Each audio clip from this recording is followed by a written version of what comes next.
Hello అండి, welcome to ఇషీ garden. ఈరోజు ఈ వీడియోలో ఒక సాడ్ న్యూస్ చెప్తాను. మన గార్డెన్లో దొండపాదులు చాలా చక్కగా డెవలప్ అవుతాయి, చాలా కాయలు వస్తూ ఉంటాయి.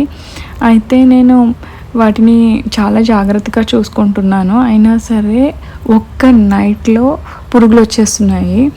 చాలా హైట్ అయిన ఈ దొండపాదికి బోలెడైన పురుగులు వచ్చేసాయి. అవన్నీ కట్ చేసి పక్కన పెట్టిన తర్వాత కాయలను తీస్తున్నాను చూడండి. కొన్ని దొండపాదులు తీసాను, చిన్న చిన్న పిందెలు చూసారా ఎంత బాగున్నాయో. కానీ ఎంత ఘోరంగా పురుగులు వచ్చినాయో మీరు చూడండి. ఎస్టర్డే ఇంకొక పాదుకి అలానే వస్తే చాలా ఎక్కువైపోయినాయి అని పాదు తీగలన్నీ తీసేసాను. ఈరోజు ఈ పాదుని చూస్తే ఈ పాదుకు కూడా అలానే అయిపోయింది.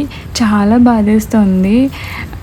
చక్కగా డెవలప్ అయ్యి పూలు కాయలు స్టార్ట్ అయ్యేసరికి వచ్చేస్తున్నాయి ఈ పురుగులు. ఆర్గానిక్ పెస్టిసైడ్ స్ప్రే చేసినా సరే ఎక్కడో ఒకటి ఉండిపోతుంది. దానివల్ల చూసారా ఎన్ని ఉన్నాయో చూపిస్తున్నాను చూడండి. చాలా బాధ అనిపిస్తుంది. కష్టానికి తగిన ప్రతిఫలం తీసుకునేసరికి ఇలా జరుగుతోందని ఇంకా ఇంత తీగని నేను కట్ చేసేసి ఇంకా దూరంగా పడేసాను. చూడండి ఎంత ఘోరంగా ఉన్నాయో పురుగులు. మీకు ఎలా అనిపిస్తుంది ఈ వీడియో చూస్తే కామెంట్ చేయండి.